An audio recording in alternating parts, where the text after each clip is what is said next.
Have you heard the phrase, debt is the root of all evils? Never get into debt. Debt is slavery. And that is true to a certain extent, because when you're drowning in debt, your life is over. While you're trying to pay your debts are not waiting for you. They're growing day by day, since no one lends money for free. There is always an interest. Despite all of this, the United States has embraced debt. Total US consumer debt is almost $15 trillion, which brings the average household debt to over $5,300. The US GDP is a little over $21 trillion, which means the entire economy consists out of debt. But I have some good news for you. That isn't always bad. That is unpopular opinion because most of the debt we have is bad debt. You probably have some credit card debts, a car loan, and maybe a student debt, and you're thinking, it will take me decades to pay off all of these debts. How on earth can debt be something good?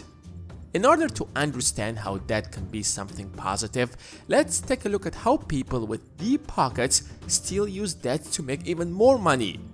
It might sound a bit confusing because why would anyone with a lot of money use debt in the first place? That is supposed to be used by people who do not have money. But that's not how capitalism works. Debt is a powerful tool if you know how to use it. And in this video, you will find out how rich people use debt to make even more money. So give this video a thumbs up and let's get right into it. Number 1. Most of the trade is based on debt.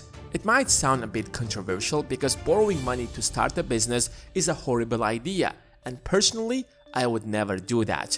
But there are businesses, especially traditional businesses, where using debt is your best option. Let's say you want to sell pens. It's a very common product and there's pretty much always a demand for it. Ideally, you would fly to China, find a factory that produces that kind of pen with good quality and the right price.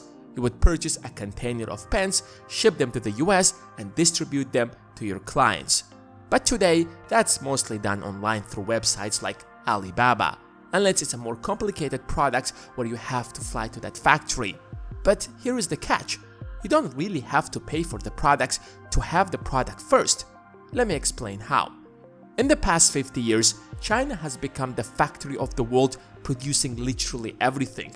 Thousands of factories work non-stop to produce everything that the world needs.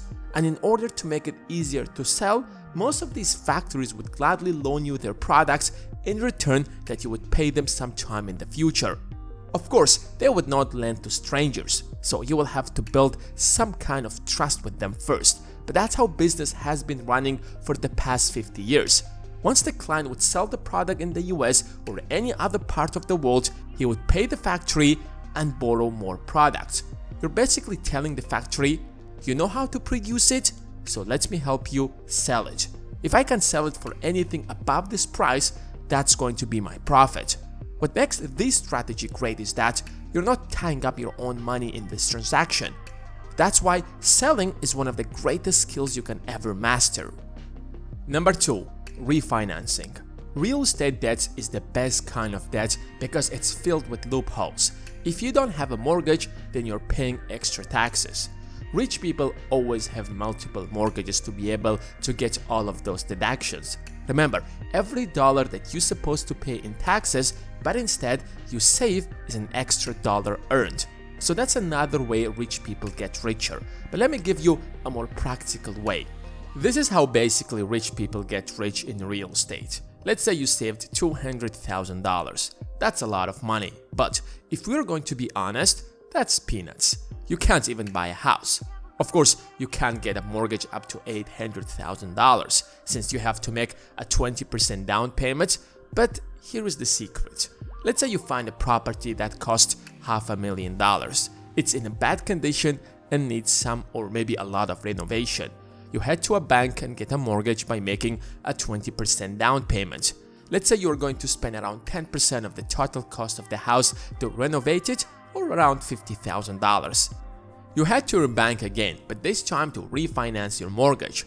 When you got your first mortgage, the value of that property was just $500,000 because it was in such a bad condition that no one wanted to live there. But since you have renovated it, now there are people who want to rent it out. So the market value of that property, let's say, rises to $700,000. Like the first time, let's say you are going to get an 80% mortgage. But 80% out of $700,000 is $560,000. $400,000 out of that money is going to go to your first bank that gave you the first mortgage. And let's deduct another $50,000 that you spent on renovation, and you're going to be left with an extra profit of $110,000. You made $110,000 using debt, and you're left with a property that you can rent out to build equity and generate passive income. On top of that, you are going to avoid paying taxes because you have a mortgage. This is a very common practice among real estate investors. Can you really say after this that that is bad? I will leave that for you to answer in the comment section below. Number 3. Hedge funds.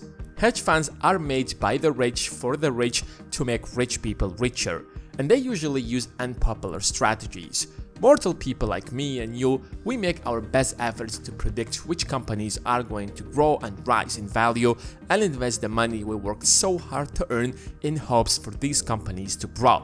But hedge funds often use a completely opposite strategy. They try to make money when companies fall or go bankrupt, as it was with the case of GameStop. Although in that case, the internet challenged hedge funds and pushed them to lose over $13 billion. But how do hedge funds make money with debt? Let's say you expect a certain stock to decline like Facebook because you know that Apple, who produces the most popular smartphone, will announce next week that they will no longer let apps to track you like Facebook or Instagram track your online activity and make privacy their first priority, which will greatly damage Facebook's business model. So you pick up your phone and call your broker to borrow from him a single Facebook stock that costs, let's say, $100 and instantly sell it in the open market for $100. Congrats! Now you have $100 in your pocket, but you still owe your broker one Facebook stock. Let's say you are right, and next week Facebook stock price drops to $70. You use that $100 to buy one Facebook stock for $70 since the price dropped and return it to your broker and pocket the difference. Congrats! You've made $30 out of a fall of a stock. It sounds simple in theory, but it's extremely difficult and risky in practice. What happens if you're wrong? What if the price doubles overnight? You still have to return that single Facebook stock to your broker and pay interest for borrowing that stock. Now you have to buy that stock back for $200 to return it to your broker. When you buy a stock and try to sell it when it rises, the maximum that you can lose is the amount you invested in, but not in the case of shorting.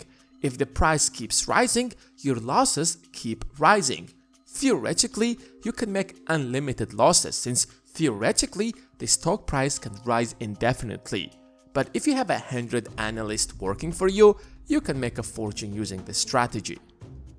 Number 4. Forex. We have already discussed this in our Forex video, which link I will leave in the comment section, but here is how it works in short. Forex is a market where currencies are traded. It makes international trade possible. You can use US dollar in China. You have to buy Chinese yen to pay your employees, for example, in China. So there is a market where anyone or any company can come in and purchase foreign currencies. And based on different factors, these currencies fluctuate. For example, the Fed rises interest rates. That will limit the supply of dollar in the market and make US dollar stronger against other currencies, or vice versa. So if you can predict which currencies will rise or fall, you can make a lot of money in this market. But what makes these markets so different from the rest is that for every dollar you use to trade in Forex, you can borrow an additional $100. That means if you trade using your $1,000, you can hold a position worth $100,000. If you end up making a small profit like 1%, it will be huge. Number 5. Credit score. As you can see, debt is a powerful tool. Every successful business, company, or entrepreneur uses debt in various ways, especially if you have a proven business model. Borrowing money to finance purchase orders is practiced pretty much by every business. So stop thinking in terms all debt is bad. Of course, debt with a high interest rate such as credit card debt is horrible. But in order to get a lower interest rate, you have to minimize the risks of loaning you money. How do you do that? You build a track record of being a reliable borrower.